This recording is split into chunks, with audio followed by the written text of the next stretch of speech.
Good evening. I'd like to introduce our team today, Bill Coons, Patrick Tarpe, and myself, Mohini Das. We are going to be talking about the Nokia India recall. But before we discuss the defective battery recall, I'd like to give a little background about the company. Nokia was founded on the banks of the river Nokia Vätern by Fredrik Idelstam, and it merged into a corporation with Finnish Cable Works, Rubber Works, and Nokia AB. Their roots were basically in the wood pulp industry, but they diversified into the consumer electronics sector, and soon in the 80s, 40% of their revenue came from that sector. Nokia has many firsts. It has the first car phone in 1984, the first cellular mobile in 1988, 86, and the first digital phone system in 1988.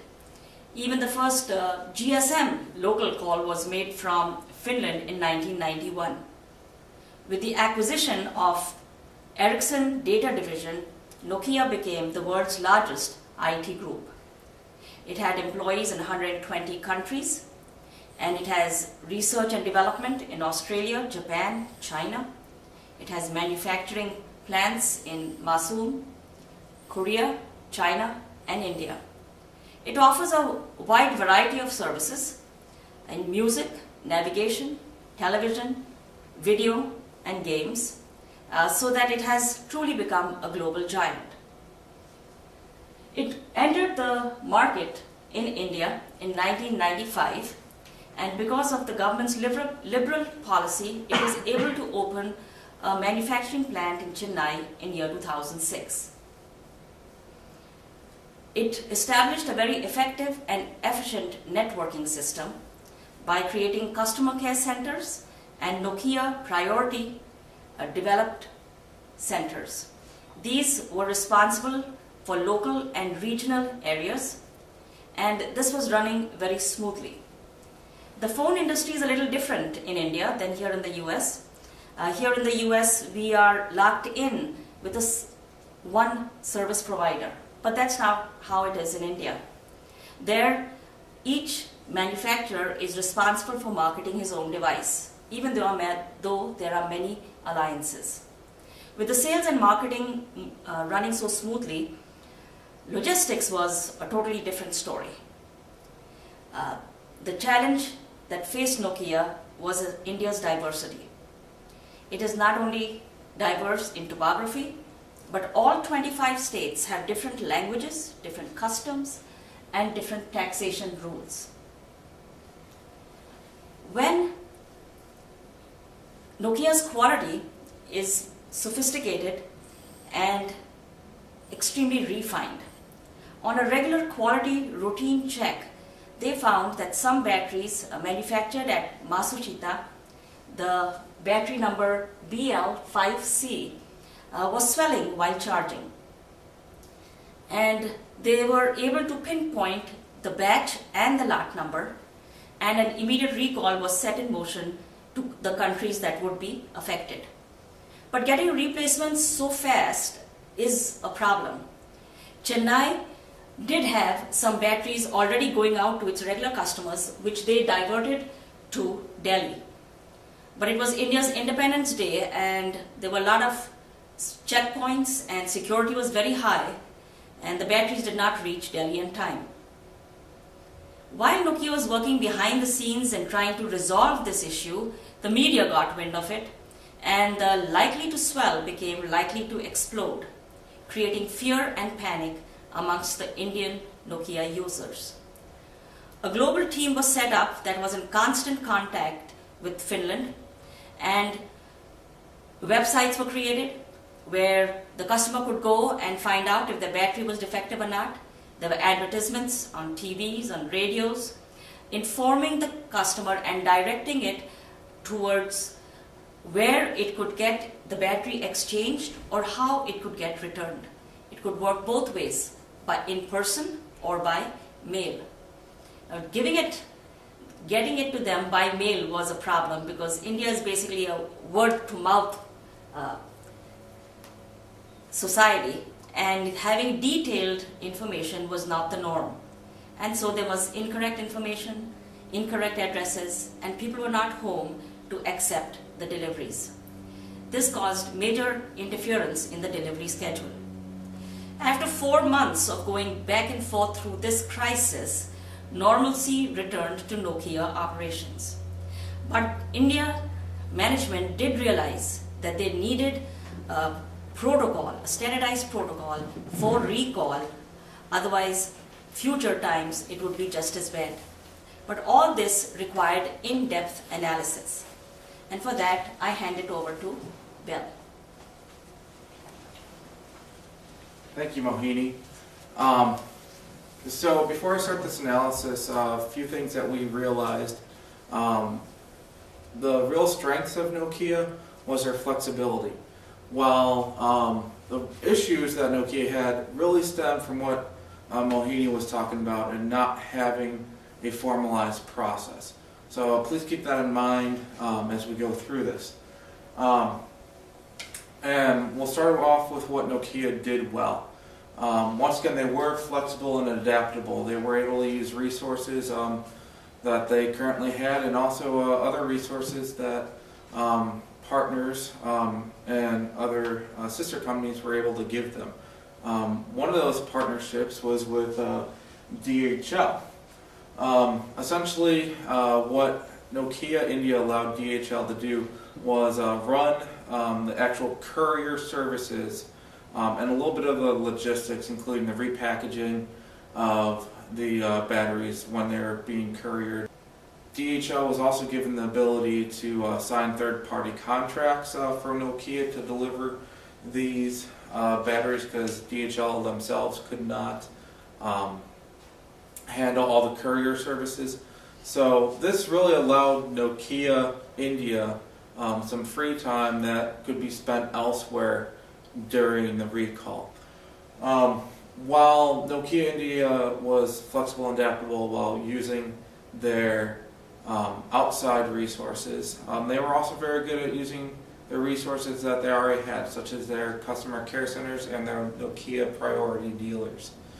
A great example of that is how Nokia really realized that the website solution from Finland was not going to be enough for Indian culture, that the Indian people really needed that face-to-face contact in order to get this recall process moving.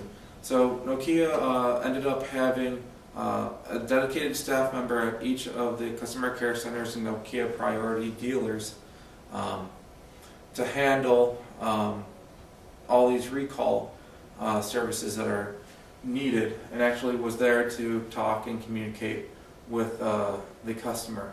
Nokia was also able to add phone and text services directly with their courier services. All this culminated to excellent communication by Nokia with its customers after the initial PR snafu. While Nokia was doing this recall, which only took 4 months, which was pretty successful, one thing that really impressed us was how environmentally conscious Nokia was. They did send back all of the batteries to be disposed of in a proper, environmentally friendly way. Some of the things that we feel that Nokia didn't do well, that we've talked about already, is really stems from Nokia India not having a formalized process for their recalls. And one of those is their PR. They did not control their story, like Mohini said, that going from batteries having a tendency to swell to a tendency to explode. That's a big difference, and that created a big fear and created a lot of problems with Nokia and their customers. And not controlling your own story is not acceptable. We're going to talk about some solutions that we've come up with for that. But lastly, one thing that we feel that Nokia could improve upon is actually capturing full addresses and the proper information. They're very good about communicating with their customers after the initial PR snafu, but they weren't always capturing the correct information. So Patrick is now going to talk about our actual future recommendations, not only to improve this, but also what their formalized process should be in the future. Okay.